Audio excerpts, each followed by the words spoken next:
Hello YouTube, welcome back. This is part 9 of reproducing the Sutton Hoo cooking chain. So we're quite advanced on this project now, and we are going to be creating the final elements today, which are the two suspension hooks at the bottom. Now these suspension hooks are created from two twisted bars welded together to create the hook with an eye on top. And for this I'm going to be using 1/2 inch square material, two lengths of. The first length is going to be 850mm, the second length 800mm, and both bars are marked up 50mm from each end. So this is a rope twist, and like in the other videos we are going to be rounding off the bars on the corner in order to create this rope twist.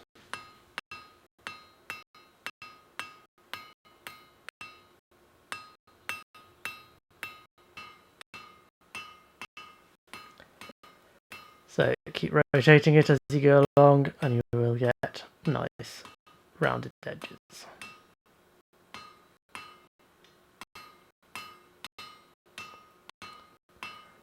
Like so.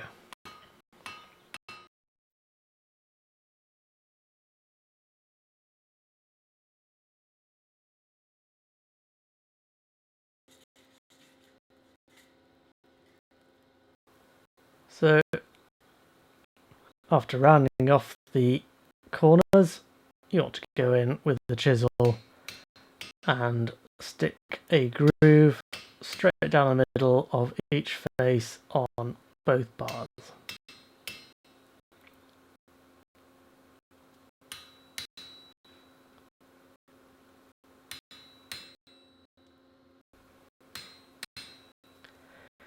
Now, as you can see, the lines aren't quite even.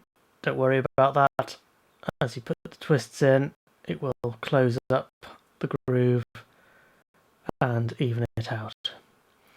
So the inner bar is going to be twisted clockwise and the outer bar is going to be twisted anti-clockwise, and that will give us a nice wheat sheath effect.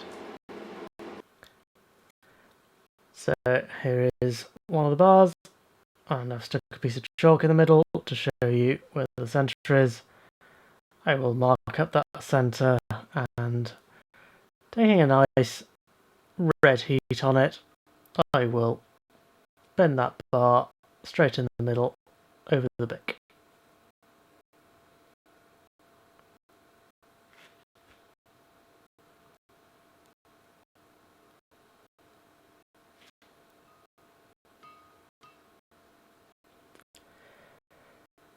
Now with it roughly bent, I will stick a mandrel in there and I will gently and carefully start closing up the bar to form the eye around a mandrel. I think the mandrel is 32mm round bar.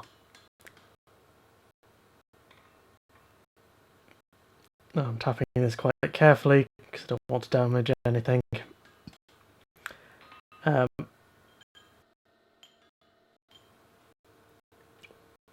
What I did in the end was I headed over to the vise, and popping the mandrel back in place, I simply closed the vise up around that, and it created the eye for me.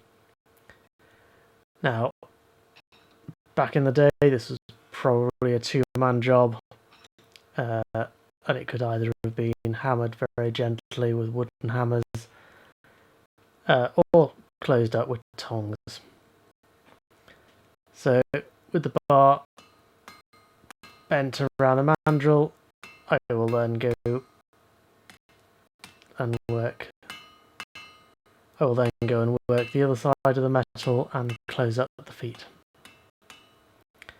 So with the feet closed up, I will tack them together to stop them from flapping about. Now I'm not doing a full weld at this stage because I don't want to get any distortion from over hammering, so I will just tack them together and then give them a good clean.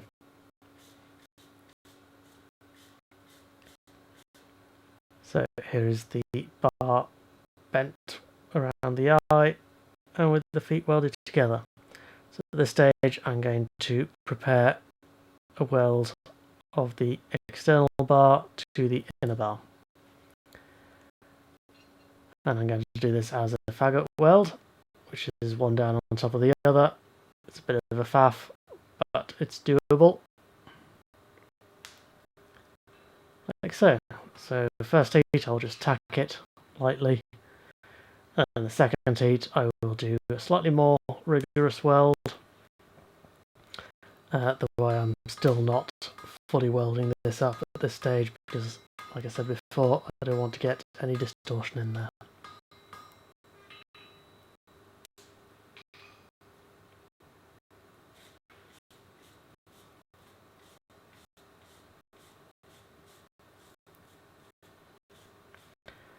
So here are the two bars welded together. I'm not using any flux, you don't need it if you have proper fire control. So at this stage I will head back to the vise and I will just tighten the vise up around that external bar and it will shape it around the eye of the internal bar.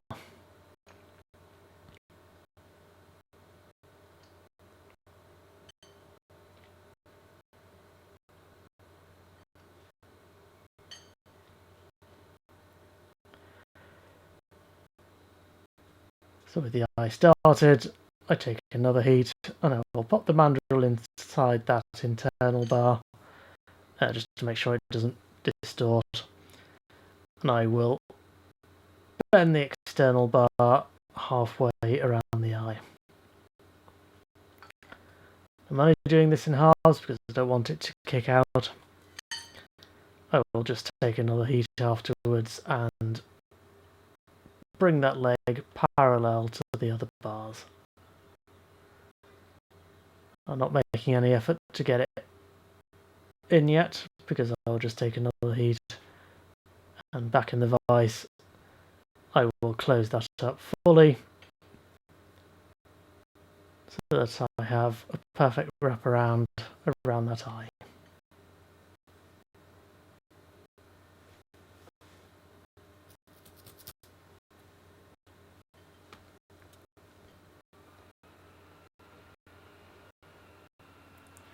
At that stage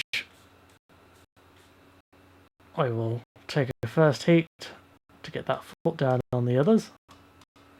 You'll see, notice it's a bit shorter, don't worry about that. To start off with, I will just tack it into place.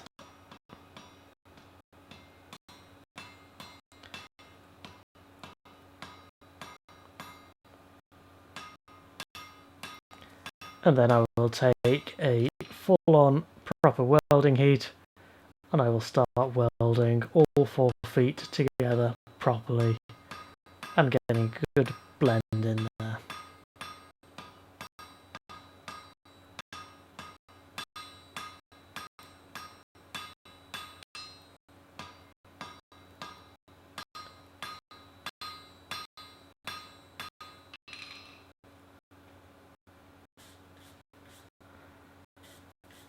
So, because one foot was shorter than the other 3, I will upset the 3 longer feet. And that will give me a nice even end. To do that at a welding heat, it'll help to making it stronger. And just blend it all together.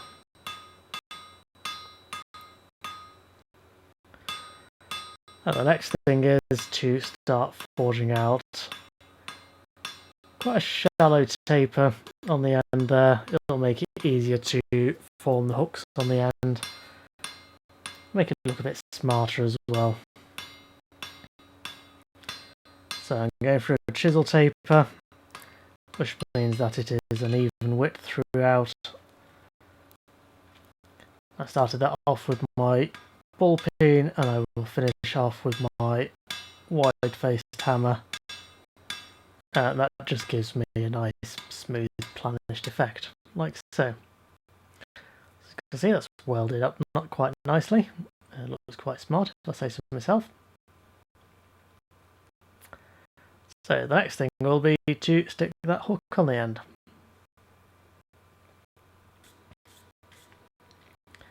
So to start off, I will just go straight down over the anvil, over the radius edge. And you can see that's looking like quite a right angle. That doesn't matter, because we're working the first half of the bend heading down. The second half of the bend we will do with the bend facing upwards. And that'll just allow us to get a nice scrolled hook in there. So spend a bit of time on that, get it nice and even. Those of you who've done scroll work and bending before will know that it's quite easy to get an uneven bend. So spend some time working that out.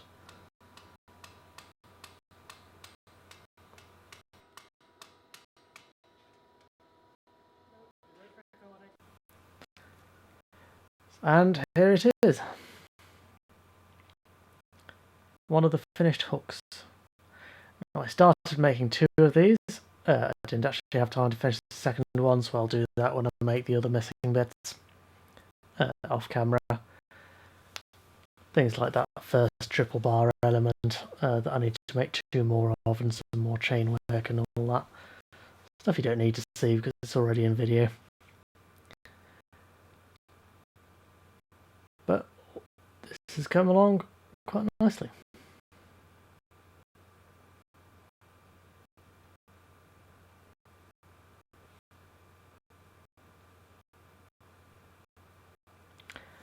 And here it is with the other elements. So on the left there you can see the 2 bars which were destined to be the left hand hook, but which I didn't have time to finish. And here it is sat down with the other elements of the chain. So I'm quite looking forward to seeing all this come together now.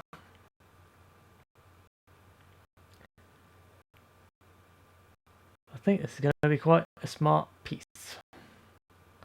So thanks a lot for watching. Please like, comment and subscribe.